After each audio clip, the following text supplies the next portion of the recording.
relación con Fernando Pessoa, Ramón Gómez de la Serna escreve en 1918 un libro extraordinario chamado Pombo.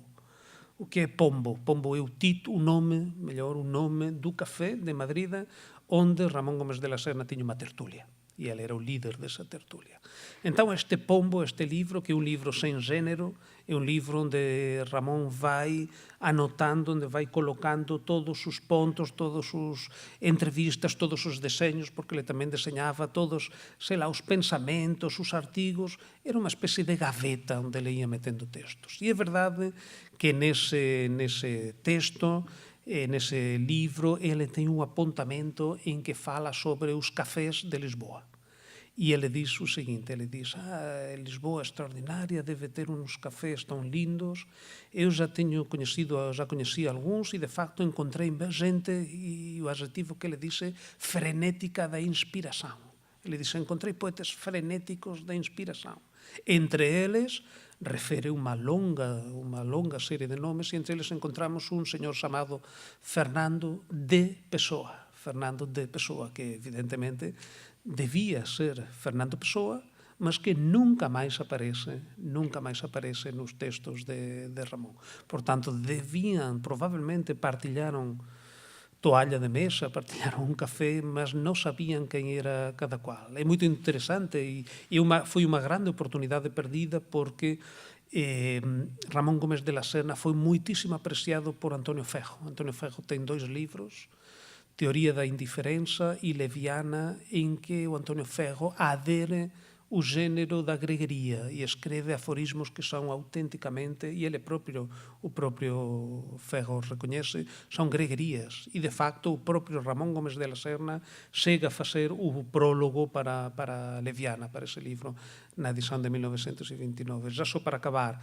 porque é tamén moito divertido esta aventura de Ramón Gómez de la Serna no Estoril. Ele ten a final de vender a casa con grande trauma, e ele ten de vender tamén a parte da casa que ele máis apreciaba, que era a biblioteca persoal.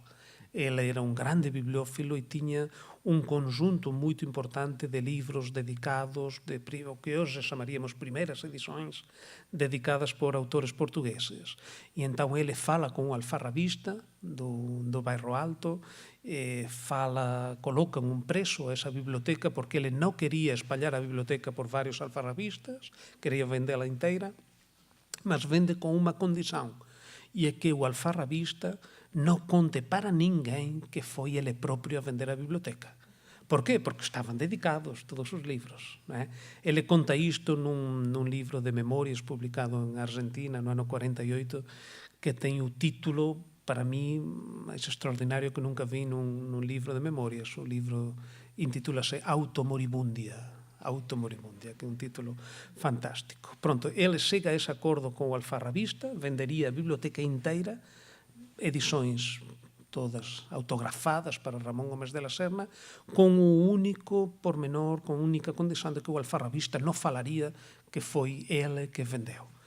Vendeuse agora o acordo, deberían levar unha carriña, levar uns libros. O que aconteceu? Que 3 ou 4 días máis tarde apareceu no Diario de Lisboa un anuncio: véndese a biblioteca particular de Ramón Gómez de la Serna. Por tanto, o alfarrabista non contou, mas publicou no jornal que estaba á venda da biblioteca de Ramón Gómez de la Serna, e Ramón ficou moito danado con esta situación e nunca máis regresou a Portugal. Ramón ten unha serie de textos moito interesantes, vamos publicalos probablemente antes do final do ano na editora Abismo, das cartas que Ramón Gómez de la Serna escreveu sobre Portugal e en relación con Portugal. Ele ten un romance ambientado aquí na liña de Cascais, que se intitula A Quinta de Palmira, publicado en 1923. É realmente unha figura extraordinaria que, curiosamente e tamén simbólicamente, cruzose con Fernando Pessoa no corredor de algún café, e cada un estaba a olhar para outro lado.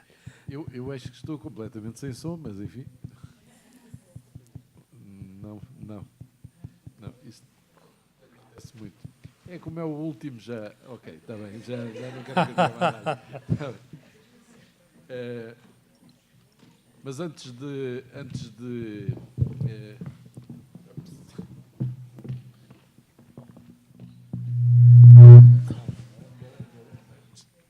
Ups. Tá bom.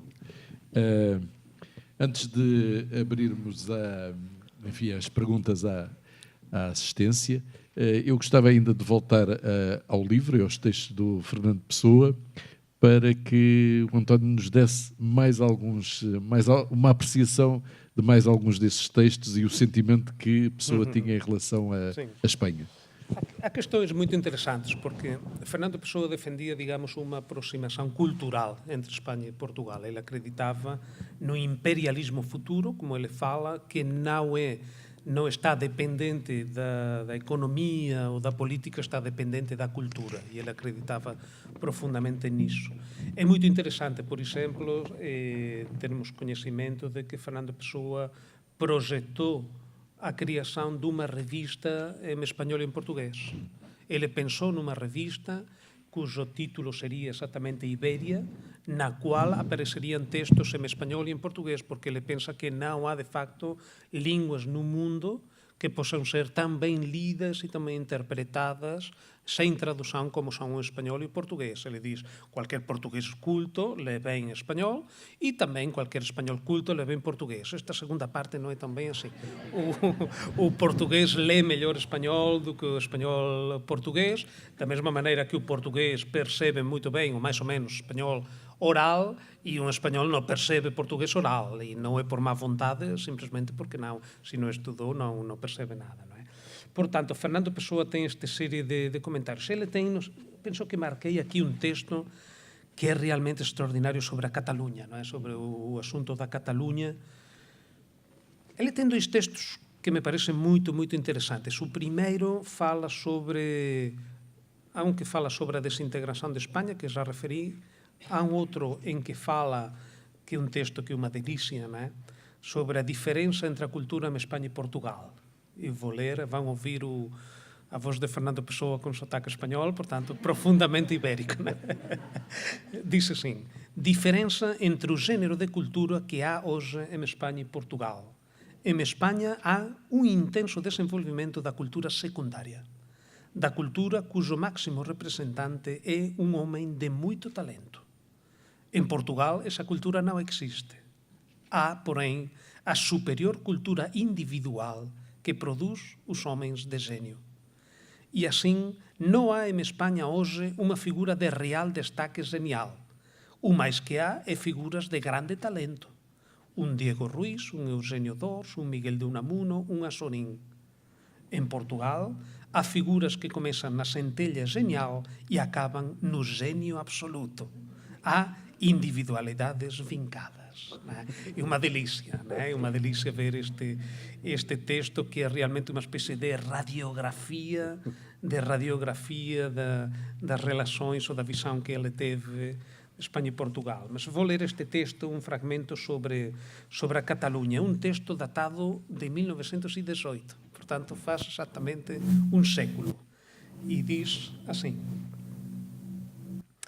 dos problemas que hoje agitam, é um texto que poderíamos ler num jornal, diria que, sei lá, há 2 ou 3 meses, não é?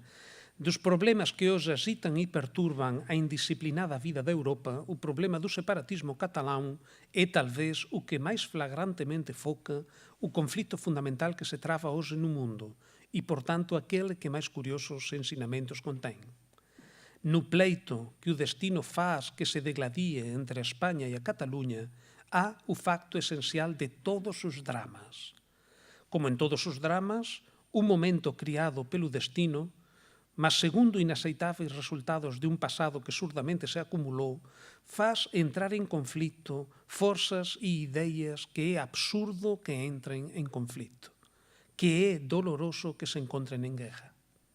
Como em todos os dramas, não há solução satisfatória para o problema, porque a única arbitragem certa e por isso injusta é a do destino. E como em todos os dramas, ambas as partes têm igual razão.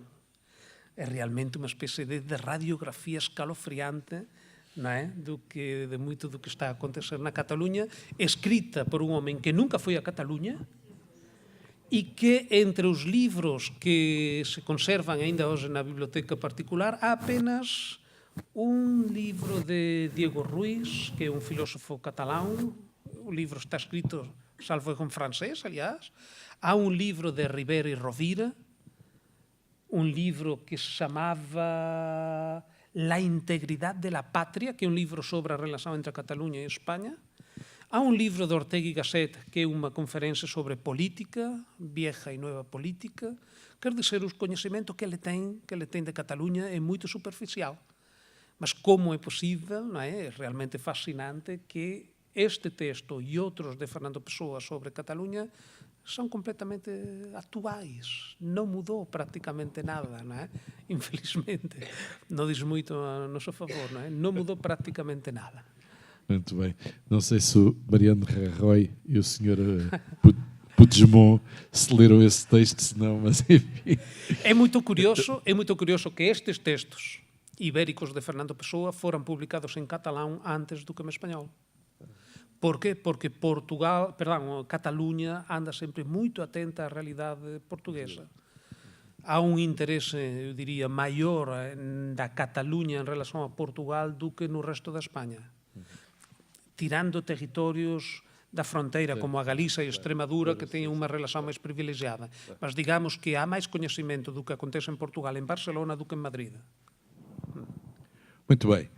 Depois desta fascinante intervenção do António, vamos então às perguntas da assistência e vamos saber se o nosso Fernando Pessoa, afinal, sempre foi iberista, se não foi iberista, e se de Espanha, para além da questão do casamento, se não viriam de lá grandes poetas também e que o Pessoa, só porque também queria ficar para a eternidade, não reconheceu.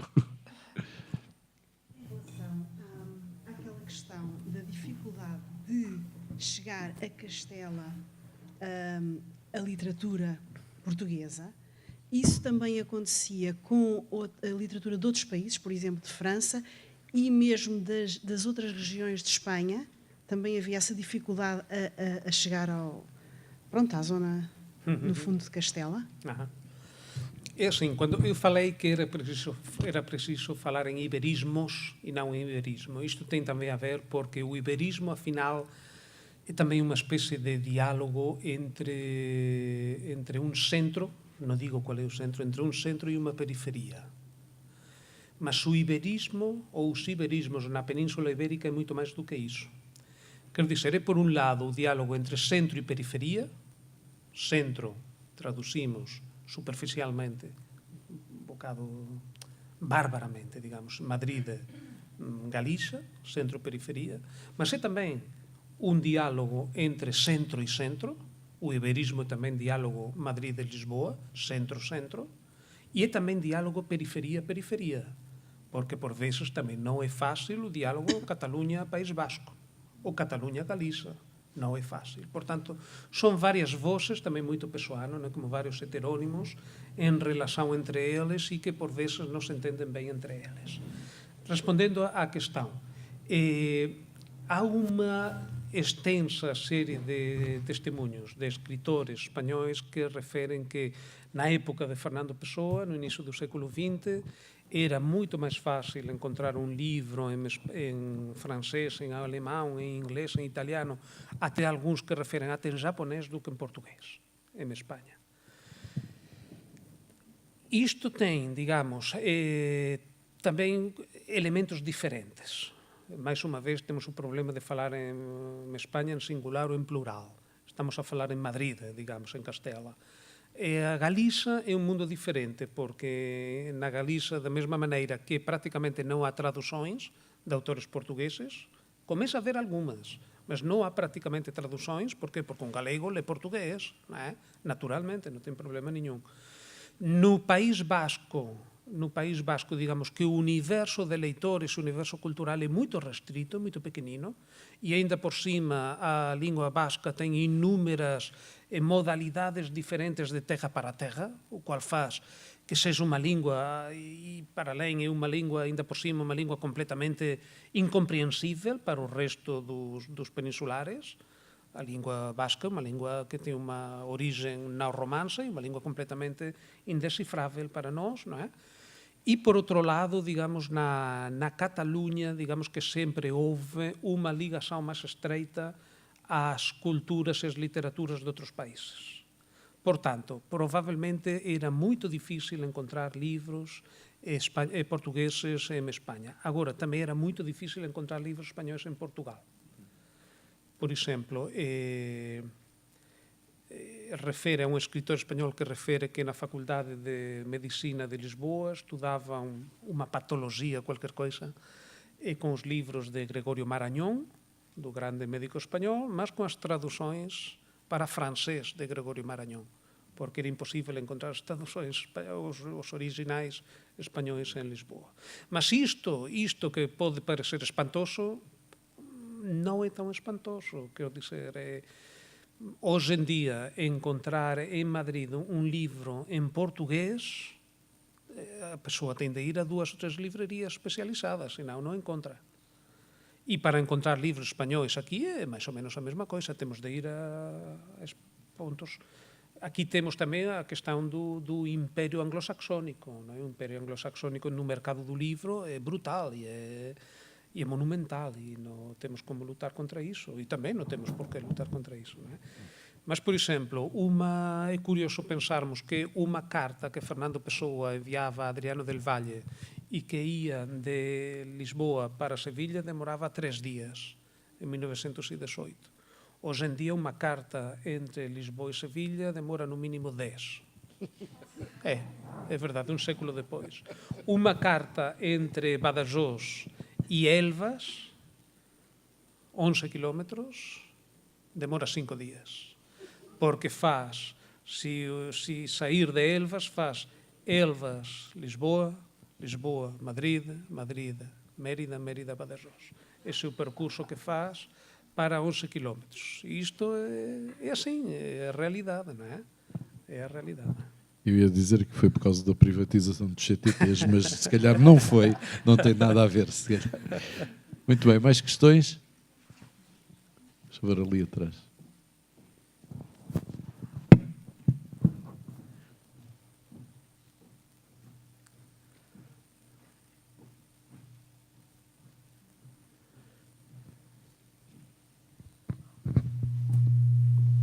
Ora, então, como é que eu vou perguntar isto? Depois de ouvir a sua explicação, que muito apreciei, muito obrigada, sai daqui a pensar que, afinal, o Fernando Pessoa não era ibérico, era anti-ibérico. É muito errado este pensamento. Obrigada. É uma boa pergunta. Não, eu acho que ele não era anti-ibérico. Não era anti-ibérico, de um ponto de vista cultural. Neste livro há 40 ou 50 textos sobre a matéria. Eu penso que um escritor que é anti-ibérico não escreve tanto sobre a Ibéria. E não escreve sobre quais são os pontos em que se devem entender. Ele não era, de maneira nenhuma, ele tem uma visão, digamos, de um ponto de vista do pensamento sociológico e político muito próxima àquela que tem nos anos 30 o Almada Negreiros. Sabem que o Almada Negreiros, depois de ir para a França, para Paris, de ter a experiência de Paris, ele vai para Madrid e vive em Madrid entre 27 e 32, anos extraordinários para a cultura espanhola. Ele convive lá com Lorca, com Dalí, com Buñuel, com todas as grandes estrelas, digamos, da cultura espanhola da época. E quando regressa na revista Sudoeste, de Almada, ele escreve sobre muitos dos assuntos que já aparecem nos textos ibéricos de Fernando Pessoa, sobre a civilização ibérica, que era um conceito criado por Fernando Pessoa. E o Almada diz, civilização, sim, sempre. União, não, nunca. Eu acho que ese é un bocado o raciocínio no que diz respeito aos fundamentos do que hoxe chamaríamos política, que tem a ver con Fernando Pessoa. Civilização ibérica do ponto de vista da cultura, sim, sempre. União ibérica, não, nunca. Mas o que é muito interessante, e acho que é a ideia central com a qual pode ficar, é que Fernando Pessoa pensou muito sobre a Ibéria, escreveu muito sobre a Ibéria e sempre como um mapa plural. É raro encontrar textos em que Fernando Pessoa, como aquele em que fala a cultura espanhola, a cultura portuguesa, que eu referi, não é? Não há muitos. Ele fala muito na Ibéria como um território muito plural. Fala bastante na Catalunha, fala bastante na Galícia, fala menos no País Basco, mas isso é normal, porque todos os iberismos falam menos no País Basco, não é? e ele construi, digamos, um puzzle com vários elementos, sempre um puzzle plural, dificilmente apenas com 2 elementos. É verdade que é Fernando Pessoa, quer dizer, que por vezes também tem textos como aquele em que fala são 2 países, Espanha e Portugal, e o resto é filologia. Mas a parte que eu acho mais interessante do pensamento dele é exatamente baseada nessa pluralidade e nesse conceito de uma civilização ibérica que poderia ser superior a partir da cultura. Isso é muito importante.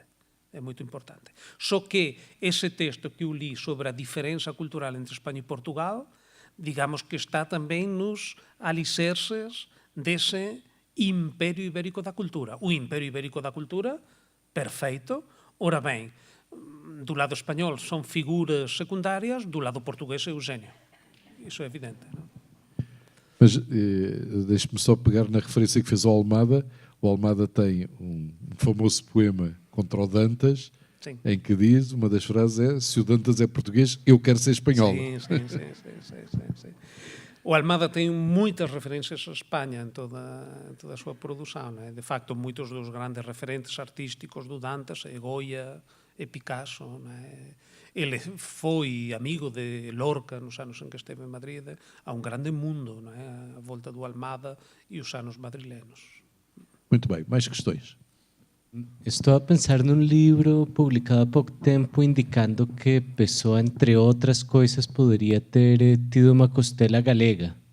E a pergunta podia ter sido: Pessoa foi galego?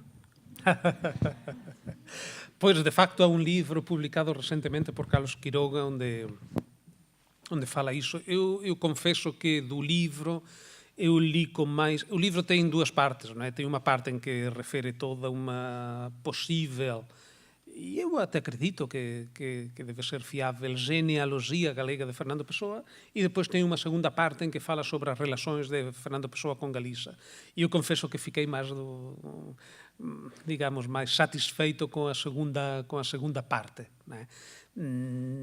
Digamos que não muda muito a minha ideia de Pessoa ou a identidade de Fernando Pessoa, o facto de ter um avô, um bisavô, não sei como é que é, na Galiza. O que me interessa mais são as relações que ele teve na Galiza através de Alfredo Pedro Guisado, né, e de todo esse círculo de autores. Sabem que os espanhóis, em qualquer parte do mundo em que estejam, são chamados galegos, porque os galegos da Galiza espanhola emigraram por todo o mundo, emigraram em todo o mundo a galegos. Né? E um grupo desses galegos estabeleceram aqui em Portugal, em Lisboa, uma base muito importante.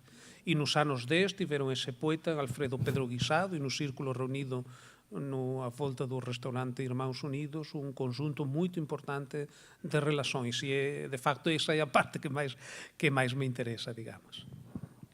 Bom, agora só nos faltava descobrir que o Fernando Pessoa era galego. Já o Saramago, já ficámos ali uma altura em que achámos que ele era espanhol. Portanto, muito bem, mais questões?